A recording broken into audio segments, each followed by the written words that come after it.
ബഥാന്യ എന്ന് പറയുന്ന സ്ഥലത്ത് യേശു കർത്താവിൻ്റെ സ്നേഹിതൻ ലാസർ ദീനമായിട്ട് കിടക്കുകയാണ്. ആളെ വിട്ട് കർത്താവിൻ്റെ അടുക്കൽ വീട്ടുകാര് യേശുവിനെ വരാൻ വേണ്ടി ആളെ പറഞ്ഞു വിടുകയാണ്. പക്ഷേ കർത്താവ് വന്നില്ല. ദൈവത്തിൻ്റെ വചനം പറയുന്ന ലാസറിന്റെ ദീനം മരണത്തിനായിട്ടല്ല, ദൈവനാമം മഹത്വപ്പെടാൻ വേണ്ടിയാണ്. വിശ്വസിക്കുന്ന എത്ര പേരുണ്ട്? ലാസറിന്റെ കുടുംബം, മാർത്തയുടെയും മറിയയുടെയും കുടുംബം ഒരു തിന്മയും ചെയ്തതല്ല. യേശുവിന് വേണ്ടി നന്നായി തൻ്റെ പക്കലുള്ള പരിമള തൈലം പൊട്ടിച്ച് യേശുവിൻ്റെ പാദത്തിൽ ഒഴിച്ച് യേശു ക്രിസ്തുവിനെ നല്ലതുപോലെ പരിചരിച്ചതാണ്. തൻ്റെ കണ്ണുനീർ കൊണ്ട് നല്ലപോലെ കാലിനെ നനച്ച് തൻ്റെ തലമുടി കൊണ്ട് പാദത്തെ തുടച്ച് അങ്ങനെ യേശുവിനെ പരിചരിച്ച ഒരു കുടുംബമാണ്. യേശുവിനെ പരിചരിച്ച കുടുംബത്തിൻ്റെ ജീവിതത്തിൽ ഇതാ ലാസർ എന്ന് പറയുന്ന മനുഷ്യൻ ദീനമായി കിടക്കുകയാണ്. അവരുടെ ജീവിതത്തിൽ സംഭവിച്ച കാര്യങ്ങൾ ഒരിക്കലും അവർ പ്രവർത്തിച്ച തിന്മ കൊണ്ടല്ല, അവർ നന്മയാണ് ചെയ്തത്. എന്നിട്ടും അങ്ങനെ ദീനമായി കിടക്കാൻ ഇടയായി. ദൈവമക്കളുടെ ജീവിതത്തിൽ നന്നായി ജീവിച്ചിട്ടും പ്രശ്നങ്ങളിലൂടെ കടന്നു പോകാൻ ഇടയായിട്ടുണ്ടെങ്കിൽ ദൈവത്തിന്റെ വചനം പറയുന്ന ഒരു കാര്യമാണ്, ആ ദീനം മരണത്തിനായിട്ടുള്ളതല്ല, ദൈവനാമം മഹത്വപ്പെടാനാണ്. ഇന്ന് പകൽ പ്രാരംഭത്തിങ്കിൽ ഞാനൊരു ദൂത് പറയാം. കുഞ്ഞെ, നീ തിന്മകൾ ചെയ്തിട്ടില്ല, പക്ഷേ പ്രശ്നങ്ങളിലൂടെ കടന്നു പോകുന്നുണ്ടെങ്കിലും ഇന്ന് പകൽ അറിയുക, ആ പ്രശ്നവും നന്മയ്ക്കായി മാറും. ദൈവനാമം മഹത്വപ്പെടുവാൻ ഇടയാകുന്ന കാര്യമായി ദൈവം നിന്റെ ജീവിതത്തിൽ അത്ഭുതങ്ങളെ ചെയ്യുവാൻ ഇടയാകും. ഇതൊന്ന് വിശ്വസിച്ച് ദൈവത്തിന് മഹത്വം കൊടുത്താട്ടെ. ഒന്ന് വിശ്വസിച്ച് ആമേൻ പറഞ്ഞ് ഏറ്റെടുത്തിട്ടൊന്ന് ദൈവത്തിന് മഹത്വം കൊടുത്താട്ടെ. നീ അനുഭവിക്കുന്ന പ്രതിസന്ധികൾ, നിന്റെ തലമുറ അനുഭവിക്കുന്ന വിഷയങ്ങൾ, നിന്റെ കുടുംബം ഫേസ് ചെയ്യുന്ന കാര്യങ്ങൾ, നിന്റെ ഭവനം ഫേസ് ചെയ്യുന്ന കാര്യങ്ങൾ, ബന്ധുക്കളുടെ മുൻപിൽ ആശയറ്റതുപോലെ നീ നിന്ന അനുഭവങ്ങൾ, നിന്റെ കണ്ണുനീരിന് കാരണമായ വിഷയങ്ങൾ, നീ തെറ്റ് ചെയ്യാഞ്ഞിട്ടും നീ അങ്ങനെ പ്രശ്നങ്ങൾ അനുഭവിക്കുന്നുണ്ടെങ്കിൽ അത് നിന്റെ തിന്മയ്ക്കല്ല, ദൈവനാമം മഹത്വപ്പെടാൻ, പ്രത്യുത യേശുവിന്റെ നാമം മഹത്വപ്പെടാൻ.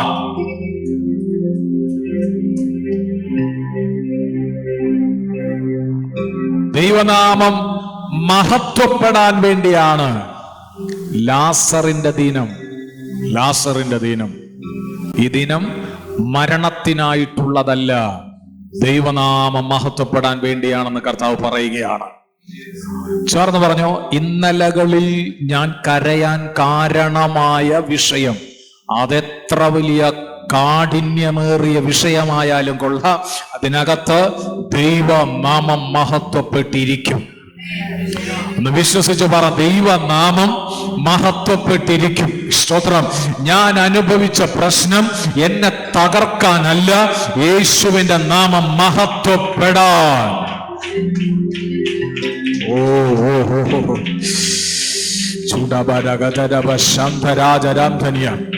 ദൈവനാമം മഹത്വപ്പെടാൻ. അപ്പൊ ദൈവനാമം മഹത്വപ്പെടണമെങ്കിൽ ആ പ്രശ്നങ്ങൾക്കകത്ത് നീ തകർന്നു പോകരുത് എന്ന് ദൈവത്തിന് നിർബന്ധമുണ്ട്. നിന്റെ വിഷയത്തിനകത്ത് നീ തകർന്നു പോകരുതെന്ന് ദൈവത്തിന് നിർബന്ധമുണ്ട്. അതുകൊണ്ടാണ് ദൈവനാമം മഹത്വത്തിനായിട്ട് നിന്റെ പ്രശ്നങ്ങളെ സ്വർഗത്തിലെ ദൈവം മാറ്റുന്നത്. സ്തോത്രം ചെയ്തേ കർത്താവിന്. ഏത് പ്രശ്നവും രണ്ട് നിലകളിൽ വരാമെന്ന് ഞാൻ പ്രാരംഭത്തിൽ പറഞ്ഞു. പക്ഷേ നിങ്ങൾ ചിലപ്പോൾ ചിന്തിച്ചിട്ടുണ്ടാകാം, ഞാൻ പ്രാർത്ഥിക്കുന്നു, ഉപവസിക്കുന്നു, ഞാൻ ആരാധിക്കുന്നു, വചനം വായിക്കുന്നു, എന്നിട്ടും എൻ്റെ ജീവിതത്തിനകത്ത് ഇങ്ങനെ വലിയ വലിയ പ്രശ്നങ്ങൾ ഫേസ് ചെയ്യുന്നുണ്ടല്ലോ, ഞാൻ ഒരു തിന്മയും ചെയ്യാതിരുന്നിട്ടും എന്തേ എൻ്റെ ജീവിതത്തിൽ ഇങ്ങനെ എന്നൊരു പക്ഷേ നിങ്ങൾ ചിന്തിച്ചിരിക്കാം. ഭാരപ്പെടരുത്, ദൈവനാമം മഹത്വപ്പെടാൻ. ദൈവനാമം മഹത്വപ്പെടാൻ. സ്തോത്രം ചെയ്തേ കർത്താവിന്. എവിടെ പ്രശ്നങ്ങളുണ്ടോ അവിടെ ദൈവനാമം മഹത്വപ്പെടാനുള്ള വഴി ദൈവം തുറന്നിരിക്കും. സ്തോത്രം. ഇന്ന് ഈ ഡിസംബറിൽ അങ്ങനെ ദൈവപ്രവർത്തികൾ കാണാൻ പോവുകയാണ്. നിന്റെ പ്രശ്നങ്ങൾക്കകത്തൊരു ദൈവപ്രവർത്തി, നിന്റെ കണ്ണുനീരിനകത്തൊരു ദൈവപ്രവൃത്തി, നിന്റെ വിഷയങ്ങൾക്കകത്തൊരു ദൈവപ്രവൃത്തി ഈ ദിവസങ്ങളിൽ നീ കാണാൻ പോവുകയാണ്. ചേർന്ന് എന്നോടുകൂടെ ദൈവത്തിന് സ്തോത്രം ചെയ്ത്, കർത്താവ്, ഞാൻ അനുഭവിക്കുന്ന നന്മയായാലും കൊള്ളാം, അതിന്റെ മേൽ ദൈവത്തിന്റെ നാമം മഹത്വപ്പെടും. ഞാൻ അനുഭവിക്കുന്നത് തിന്മയായാലും കൊള്ളാം എന്ന് പറഞ്ഞാൽ കണ്ണുനീരായാലും കൊള്ളാം, അതിനകത്തും ദൈവനാമം മഹത്വപ്പെട്ടിരിക്കും. സ്തോത്രം. ഇന്ന് പകൽ വിശ്വസിക്കുന്ന ഒരു തലമുറ എഴുന്നേൽക്കട്ടെ. അവൻ പ്രാപിക്കുന്ന തലമുറ എഴുന്നേൽക്കട്ടെ. ദൈവത്തെ അറിയേണ്ടതുപോലെ അറിയിക്കുന്ന ഒരു തലമുറ എഴുന്നേൽക്കട്ടെ.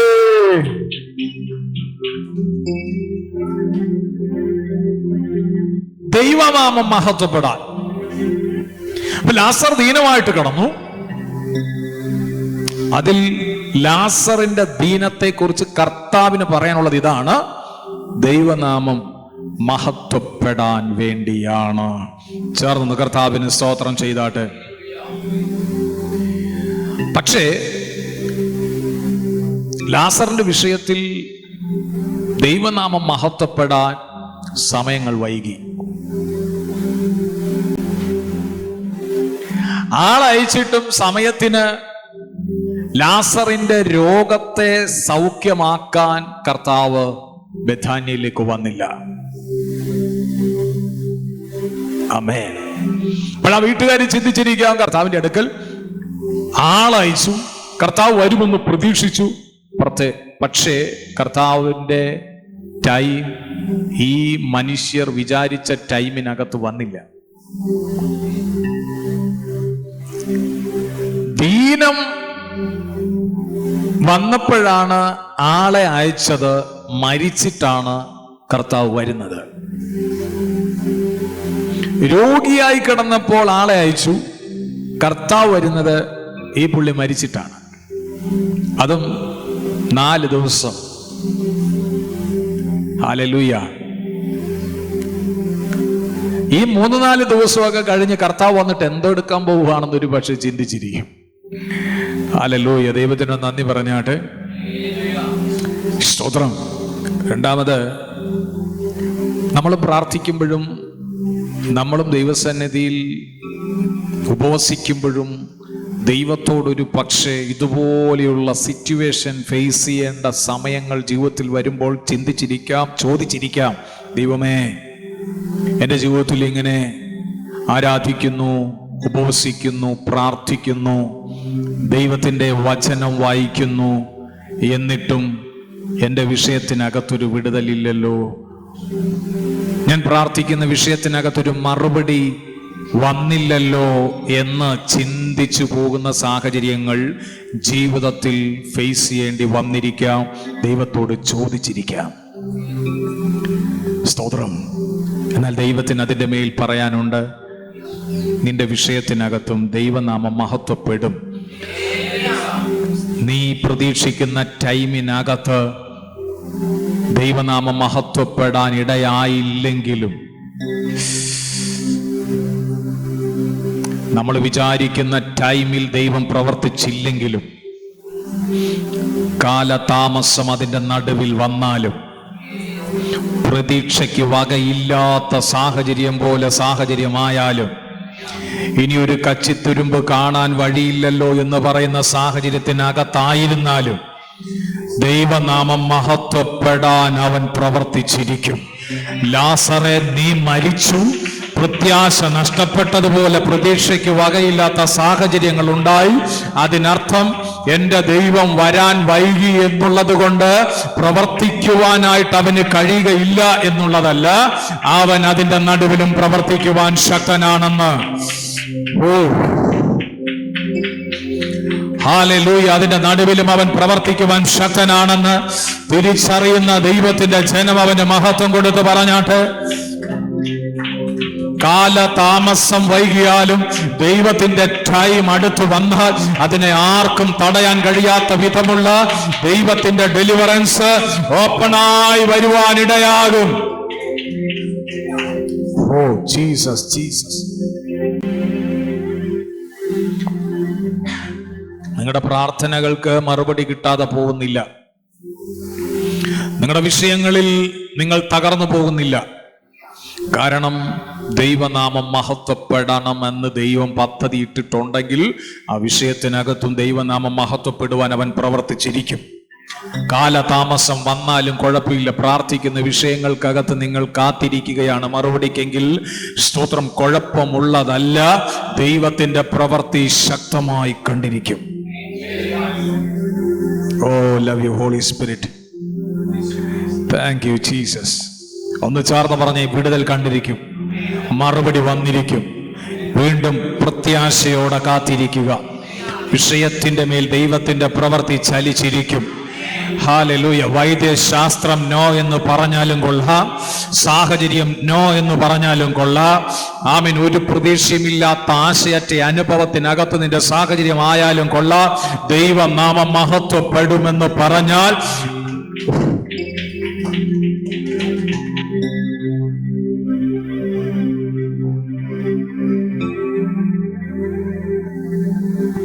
ദൈവനാമം മഹത്വപ്പെട്ടിരിക്കും. സ്തോത്രം. ഒരിക്കലും നന്മ ചെയ്തിട്ട് എന്തെങ്കിലും കഷ്ടതകൾ അനുഭവിക്കേണ്ടി വന്നാൽ ഓർത്തോ, ദൈവനാമം മഹത്വപ്പെടാൻ വേണ്ടി സ്വർഗത്തിലെ ദൈവത്തിന്റെ പ്രവൃത്തി ഒന്ന് ആഴമായി വിശ്വസിച്ചോ. നീ തകർന്നു പോകത്തില്ല, നിന്റെ തലമുറ തകർന്നു പോകത്തില്ല, നിന്റെ വിഷയത്തിനകത്ത് നീ തകർന്നു പോകുകയില്ല, നിന്നെ കുറിച്ച് പിശാച് എഴുതിയ വിധി നടക്കുകയില്ല. ആമീൻ. സ്തോത്രം. ഒരു ആഭിചാരത്തിനും അതിനെ തടയാനും കഴിയുകയില്ല, ഒരു മന്ത്രവാദത്തിനും അതിനെ തടയാൻ കഴിയുകയില്ല. ദൈവ പ്രവൃത്തി വെളിപ്പെടുവാൻ പോകുന്നുവെന്ന് ദൈവത്തിന്റെ അരുളപ്പാടുണ്ടായാൽ അതിന്റെ നടുവിൽ ദൈവത്തിന്റെ ഡെലിവറൻസ് നിന്റെ ജീവിതത്തിൽ കണ്ടിരിക്കും. ഒന്ന് വിശ്വസിക്കണം, ഇത് ചേർന്നൊന്ന് വിശ്വസിക്കണം. ഞാൻ ദൈവ മഹത്വം കാണാൻ പോവാണ് എന്റെ വിഷയത്തിൽ. എന്റെ വിഷയത്തിൽ ദൈവ മഹത്വം കാണാൻ പോവുകയാണ്. പിശാച് വിചാരിച്ചു ഇത് ഈ ജീവിതം ഇവിടം കൊണ്ട് തീർന്നു, ഇത് മരിക്കാനുള്ള രോഗമാണെങ്കിൽ മരിക്കത്തേ ഉള്ളൂ, ഇനി എന്തോന്ന് പ്രതീക്ഷ, ഇനി പ്രതീക്ഷിച്ചിട്ട് എന്ത് കാര്യം, യേശുവിനെ വിളിക്കാൻ വേണ്ടി ആളയച്ചിട്ട് എന്ത് കാര്യം എന്നൊക്കെ പിശാച് വിധി എഴുതുന്നുണ്ടാകാം. സ്തോത്രം. എന്നാൽ സർവശക്തനായ ദൈവം വരാൻ അല്പം കാലതാമസമുണ്ടായാൽ അതിന്റെ അർത്ഥം ഈ പിശാചിന്റെ എല്ലാവിധ വിധികൾക്കും അപ്പുറം അവൻ ചിലത് ചെയ്യാൻ പോവുകയാണ്. അവൻ ചിലത് ചെയ്യാൻ പോവുകയാണ്. സ്തോത്രം. ഞാൻ കർത്താവിന് നന്ദിയോടെ സ്തോത്രം ചെയ്യുകയാണ്. രൂക്ഷമായ പ്രശ്നത്തിന്റെ നടുവിലും അവന്റെ പ്രവൃത്തി വെളിപ്പെടുവാനിടയാകും. ഹല്ലേലൂയ. ചെറിയ കാര്യത്തിനകത്ത് ദൈവം പ്രവർത്തിക്കുമ്പോൾ അത് ചെറിയ കാര്യമായി തീരും. എന്നാൽ വലിയ കാര്യത്തിനകത്ത് പ്രവർത്തിക്കുമ്പോൾ ആർക്കും പ്രവർത്തിക്കുവാൻ കഴിയാത്ത സമയത്തിനകത്ത് അവൻ പ്രവർത്തിക്കുവാൻ തുടങ്ങുമ്പോൾ ഇന്ന് പകൽ ഒരു വിശുദ്ധൻ അറിയാൻ പറ്റും, അതെ, ഇതിനകത്ത് പ്രതീക്ഷയ്ക്ക് വകയില്ല, പ്രത്യാശയ്ക്ക് വകയില്ല, ആർക്കും ഈ പറയുന്ന വിഷയത്തിനകത്ത് ഒരു വിടുതൽ കൊണ്ടുവരാൻ കഴിയുകയില്ല. എന്നാൽ അവിടെയാണ് ദൈവപുത്രൻ മഹത്വപ്പെടാൻ പോകുന്നത്. അതിന്റെ ശേഷം അവൻ ശിഷ്യന്മാരോട് നാം വീണ്ടും യഹൂദയിലേക്ക് പോകുക എന്ന് പറഞ്ഞു. യേശു കർത്താവ് തന്റെ ശിഷ്യന്മാരോട് പറയുകയാണ്, നാം വീണ്ടും എങ്ങോട്ട് പോകുക? യഹൂദയിലേക്ക് പോകുക. സ്തോത്രം. ഒന്നുകൂടെ അടുത്ത സെന്റൻസും കൂടെ വായിച്ച്. ശിഷ്യന്മാർ അവനോട്, യഹൂദന്മാർ ഇപ്പോൾ തന്നെ നിന്നെ കല്ലെറിയാൻ ഭാവിച്ചു. യഹൂദന്മാർ ഇപ്പോൾ തന്നെ നിന്നെ കല്ലെറിയാൻ വേണ്ടി നിൽക്കുകയാണ്, ഭാവിച്ച് നിൽക്കുകയാണ്. സ്തോത്രം. പിന്നെയും അവിടെ പോകുന്നുവോ എന്ന് ചോദിച്ചു. പിന്നെയും അവിടെ പോകുന്നുവോ എന്ന് ചോദിക്കുകയാണ്. സ്തോത്രം ചെയ്തേ കർത്താവിന്. യേശു കർത്താവ് തന്റെ അടുക്കൽ ലാസറിന്റെ വീട്ടുകാര് ആളെ അയച്ചപ്പോഴും കർത്താവ് അവിടെ പോയില്ല. എന്നിട്ട് ലാസർ മരിച്ചു.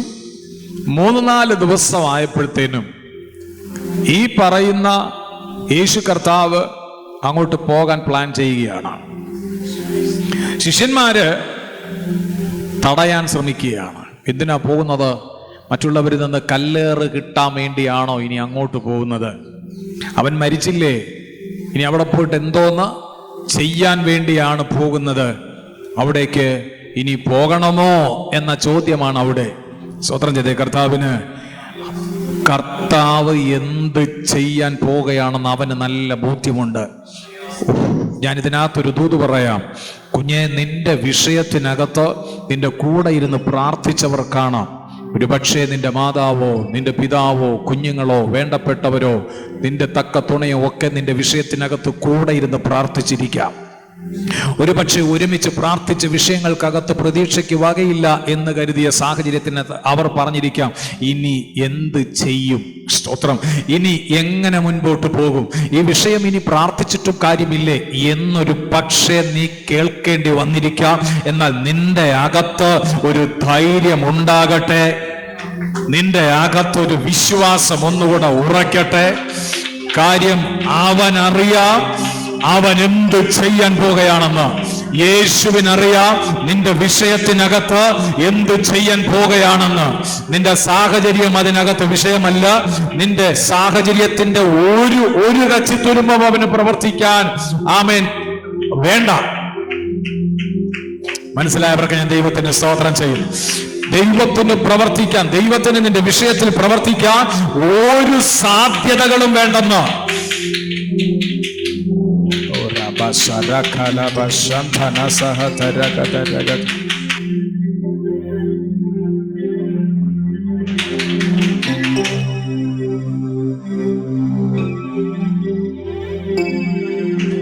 ഒരു സാധ്യതകളും വേണ്ട നിന്റെ വിഷയത്തിനകത്ത് അവന് പ്രവർത്തിക്കുവാൻ.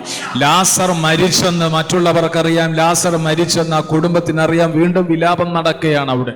മരണം നടന്ന വീട്ടില് ആദ്യത്തെ 7 ദിവസങ്ങൾ കഠിനമായിരിക്കുന്ന ദുഃഖ തീവ്രത അറിയിക്കുന്ന ടൈമുകളാണ്. മനസ്സിലാവുന്നു? 7 ദിവസം ഭയങ്കര വിലാപമാണ്.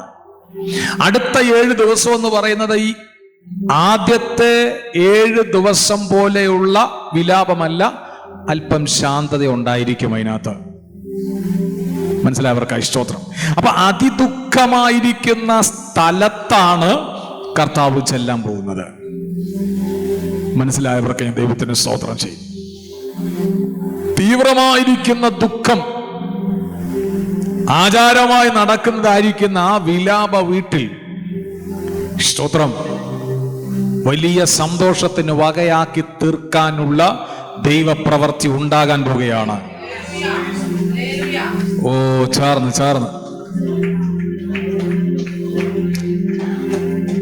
ഒന്നുകൂടെ ശ്രദ്ധിച്ചാട്ടെ. ഒന്നുകൂടെ പറഞ്ഞാല് അതിതീവ്രമായിരിക്കുന്ന ദുഃഖത്തിന്റെ സമയത്ത് അവൻ വരാൻ പോവുകയാണ്.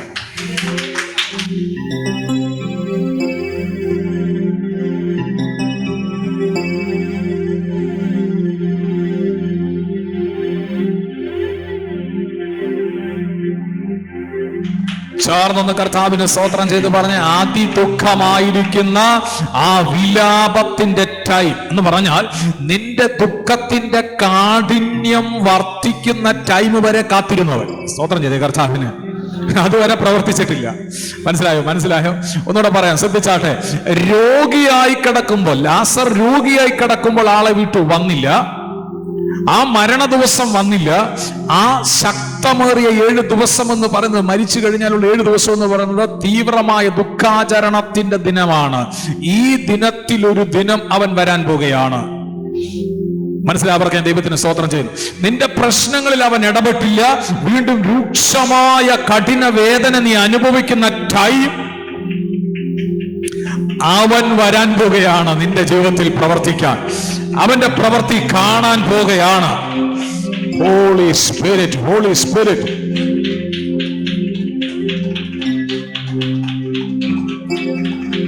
ഓ ജീസസ്, ജീസസ്. ഞാൻ ദൈവത്തിന് നന്ദിയോടെ സ്തോത്രം ചെയ്യുന്നു. അപ്പൊ ചിലർ പറഞ്ഞു, എന്തിന് അങ്ങോട്ട് പോകണം? കല്ലേറ് കൊള്ളാനോ പോകുന്നത്? ഇനി അവിടെ ചെന്നിട്ട് എന്തോന്ന് ചെയ്യാനാണ്? ഒരു പ്രതീക്ഷയും ഇല്ലാത്ത സ്ഥാനത്ത് കർത്താവ് ധൈര്യമായിട്ട് നിൽക്കുകയാണ് പോകാൻ വേണ്ടി. കർത്താവ് ഇതാണ് ആത്മാവിൽ നിൽക്കുന്ന മനുഷ്യനെ നിങ്ങൾക്ക് കാണാം. ആരാ ഈ ആത്മാവിൽ നിൽക്കുന്നത്? യേശു ആത്മാവിലാ സഞ്ചരിക്കുന്നത്. പരിശുദ്ധാത്മാവാ യേശുവിനെ നടത്തുന്നത്. പരിശുദ്ധാത്മാവാണ് യേശുവിനെ നയിക്കുന്നത്. സ്തോത്രം ചെയ്തേ കർത്താവിന്. ഓ ബാക്കിയുള്ളത് ജഡത്തിലാ ചിന്തിച്ച് പറയുന്നത്. നിങ്ങൾക്ക് പിടികിട്ടിയോ? രണ്ട് സെക്ഷൻ മനസ്സിലായോ? ജഡത്തിൽ ചിന്തിക്കുന്നവർ പറഞ്ഞു, എന്തിന് ലാസർ മരിച്ചു പോയില്ലേ? അവന്റെ അടുക്കലേക്ക് എന്തിനു പോകണം? ഇനി പ്രതീക്ഷയ്ക്ക് വകയില്ല. എന്തിനു പോകണം? ഇനി യഹൂദന്മാർ കല്ലെറിയാൻ വേണ്ടി നിൽക്കുകയാണ്. അങ്ങോട്ട് നമ്മൾ ഇനി പോകണമോ? ചിന്തിച്ചത് ജഡത്തിൽ. എന്നാൽ ആത്മാവിൽ നിൽക്കുന്നവന് അവൻ ധൈര്യത്തോടെ നിൽക്കുകയാണ്. അവൻ എന്ത് പ്രവർത്തിക്കാൻ പോകുന്നെന്ന് നല്ല ബോധ്യമുണ്ട്. ഇന്ന് പകൽ ഞാൻ ആത്മാവിൽ കൈമാറുന്നു. നീ ചിന്തിക്കേണ്ടത് ജഡത്തിലല്ല, നീ ചിന്തിക്കേണ്ടത് ആത്മാവിൽ ചിന്തിക്കണം. ഓ ചൂടാബാരാബ ശാന്തരാജരാധ.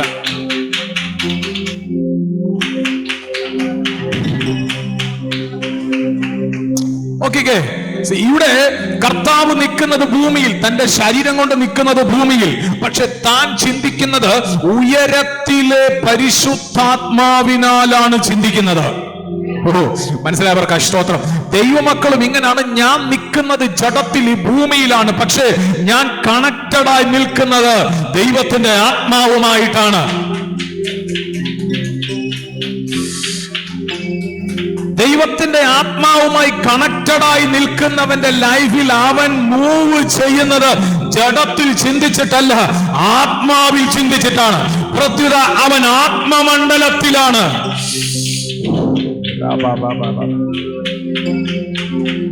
അവൻ സൂപ്പർ നാച്ചുറലിന്റെ ആളാണ്. സ്വത്രം ചെയ്തേ കർത്താവിന്. നിങ്ങൾ സാധാരണ നിലകളിൽ കാണുന്നവരല്ല, നിങ്ങൾ സൂപ്പർ നാച്ചുറൽ കാണുന്നവരാണ്.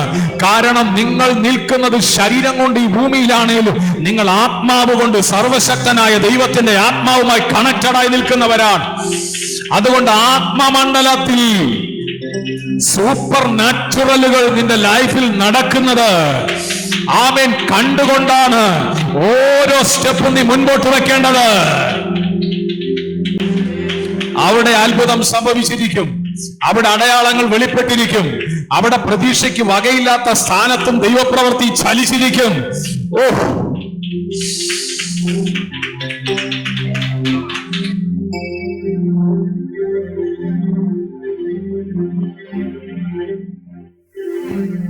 മനസ്സിലായവർക്ക് ഞാൻ ദൈവത്തിന് സ്തോത്രം ചെയ്യും. വെളിപ്പാട് മനസ്സിലായോ? നിങ്ങൾ ജീവിക്കുന്നത് ശരീരം കൊണ്ട് ഈ ഭൂമിയിലാണ്, ഒരു ദൈവമക്കൾ കേട്ടോ. പക്ഷേ ചിന്തിക്കുന്നത് ആത്മാവ് സ്വർഗവുമായി കണക്റ്റഡ് ആയിട്ടാണ്. ധൈര്യത്തോടെ നിൽക്കുകയാണ്. ആര്? യേശു. സ്തോത്രം ചെയ്തേ കർത്താവിന്. അവിടെ എന്ത് പ്രവർത്തിക്കും, ദൈവം എന്ത് പ്രവർത്തിക്കുമെന്ന് യേശുവിന് നന്നായി അറിയാം. യേശു എന്ത് പ്രവർത്തിക്കാൻ പോകുന്നുവെന്നും യേശുവിന് നന്നായി അറിയാം. പ്രശ്നങ്ങളെ കണ്ട് ഭാരപ്പെട്ട് ഭയപ്പെട്ട് അയ്യോ എന്ന് നിലവിളിച്ചുകൊണ്ട് ഒതുങ്ങിയിരിക്കുന്നവരല്ല ദൈവജനം. ആത്മമണ്ഡലവുമായി കണക്റ്റഡായി നിൽക്കുന്ന ഒരു ദൈവവൈതലിനറിയാം. ആമേൻ. ഇതിന്റെ മേൽ, ഈ പ്രതിസന്ധിയുടെ മേൽ, ഈ പ്രശ്നങ്ങളുടെ മേൽ, ഈ നിരാശയുടെ മേൽ സ്തോത്രം, ഒരു ജയമുണ്ട്. ഓ ജീസസ്, ജീസസ്. ഒരു ജയമുണ്ട്, ജയമുണ്ട്. നീ അനുഭവിക്കുന്ന പ്രശ്നങ്ങളുടെ മേൽ ഒരു ജയമുണ്ട്. കാരണം നീ ധൈര്യപ്പെട്ട് നിൽക്കുന്നവനാകണം, നീ ധൈര്യത്തോടെ നിൽക്കുന്നവളാകണം. കാര്യം നീ നിൽക്കുന്നത് ആത്മമണ്ഡലവുമായി കണക്റ്റഡ് ആയിട്ടാണ്. പരിശുദ്ധാത്മാവാകണം നമ്മെ നയിക്കുന്നത്. സ്തോത്രം ചെയ്തേ കർത്താവിന്. അവിടെ പ്രതീക്ഷയ്ക്ക് വകയുണ്ട്. ആത്മാവിൽ നിൽക്കുന്നവന് പ്രതീക്ഷയ്ക്ക് വകയുണ്ട്. അവന് ടെൻഷൻ ഇല്ല. അവന്റെ സാഹചര്യം പ്രതികൂലമായിരിക്കാം, പക്ഷെ അതിനെ ഫേസ് ചെയ്യാൻ പോകുന്നവനായിരിക്കാം ഒരു ആത്മീയൻ. പ്രതികൂല സാഹചര്യങ്ങളെ ഫേസ് ചെയ്യാൻ പോകുന്നവനായിരിക്കാം ഒരു ആത്മീയൻ. പക്ഷേ ആത്മാവിൽ മൂവ് ചെയ്യുന്നവന് ധൈര്യമുണ്ട്, ധൈര്യമുണ്ട്. കാരണം പ്രതീക്ഷയ്ക്ക് വകയില്ലാത്തിടത്തും ദൈവത്തിന് പ്രവർത്തിക്കുവാൻ കഴിയും എന്ന് വിശ്വസിക്കുകയും അതിനനുസരിച്ച് വചനപ്രകാരം മൂവ് ചെയ്യുകയും ചെയ്യുന്നവനാണ് ഒരാത്മീയൻ. ഓ താങ്ക് യു ലോർഡ്. അങ്ങനാണെങ്കിൽ നിങ്ങൾ അഭിമുഖീകരിക്കുന്ന പ്രശ്നങ്ങളെ ഇന്ന് പകലിലൊന്ന് നിങ്ങളുടെ ഹൃദയത്തിലേക്ക് ഒന്ന് ഇമാജിൻ ചെയ്ത്, ഒന്ന് ചിന്തിച്ച്, ഒന്ന് ഭാവനയിൽ കൊണ്ടുവന്നേ. സ്തോത്രം. നിങ്ങൾ അഭിമുഖീകരിക്കുന്ന പ്രശ്നങ്ങളുടെ മേൽ നിങ്ങൾ ഇന്ന് പകലിൽ ധൈര്യപ്പെടുക. കാരണം നീ ചലിക്കുന്നത് ആത്മാവിലാകണം.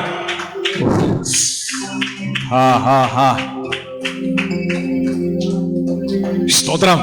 യേശു ധൈര്യത്തോടെ നിൽക്കുകയാണ് അവിടെ, ധൈര്യത്തോടെ നിൽക്കുകയാണ്. പക്ഷെ ശിഷ്യന്മാർക്ക് ധൈര്യമില്ല. ശിഷ്യന്മാര് ധൈര്യമില്ലാതെ എന്തിനാണ് ഇനി അങ്ങോട്ട് പോകുന്നതെന്ന് ചോദിക്കുക. ഇനി എന്തിനാ അങ്ങോട്ട് പോകുന്നത്? മറ്റുള്ളവർ കല്ലെറിയാൻ വേണ്ടി നോക്കി നിൽക്കുകയാണ്. ഒരു ദൂത് ഞാൻ പറയാം. മറ്റുള്ളവർ കല്ലെറിയാൻ നോക്കി നിൽക്കുന്ന നിന്റെ ജീവിത വിഷയത്തിനകത്ത് ദൈവനാമം മഹത്വപ്പെടുന്ന വർഷമാക്കി 2025 അവൻ മാറ്റും.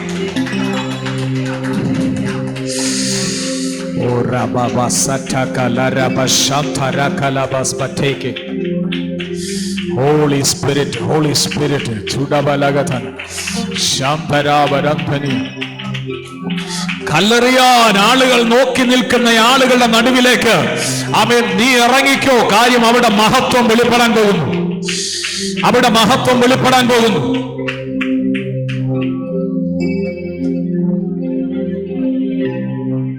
ശിഷ്യന്മാര് ചോദിക്കുകയാണ്, എന്തിനങ്ങോട്ട് പോകണം? കല്ലെറിയാൻ ആളുകൾ നോക്കി നിൽക്കുന്ന ആളുകളുടെ അടുക്കലേക്കാണോ പോകുന്നത്? ധൈര്യമുണ്ടോ നിങ്ങൾക്ക് വിഷയങ്ങളെ കർത്താവിൽ ആശ്രയിച്ച് ഫേസ് ചെയ്യാൻ? ഭയപ്പെട്ടോണ്ട് പേടിച്ചുകൊണ്ടിരിക്കരുത്. സ്തോത്രം. ദൈവത്തിൽ ആശ്രയിച്ചുകൊണ്ട്, യേശുവിൽ ആശ്രയിച്ചുകൊണ്ട് പ്രാർത്ഥിച്ച് പരിശുദ്ധാത്മാവിന്റെ നിയോഗപ്രകാരം മുൻപോട്ട് പോയിട്ട് പ്രശ്നങ്ങളുടെ മേൽ വിജയം കാണിച്ചു കൊടുക്കാൻ, നിങ്ങളുടെ തലമുറകളുടെ മുൻപിൽ വിജയം കാണിച്ചു കൊടുക്കുവാൻ നിങ്ങൾ റെഡിയാണോ? നിങ്ങൾ നിങ്ങളുടെ പ്രിയപ്പെട്ടവരുടെ മുൻപിൽ സർവശക്തനായ ദൈവത്തിന്റെ മഹത്വം വെളിപ്പെടുത്തി കൊടുക്കുവാൻ റെഡിയാണോ?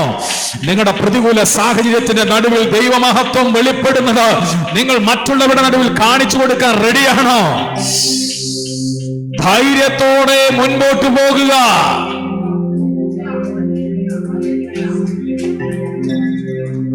ധൈര്യപ്പെട്ടിരിക്കുക. യേശുവിനെ നോക്കിക്കെ അവൻ ധൈര്യത്തോടെ മുൻപോട്ട് പോകാൻ നിൽക്കുകയാണ്.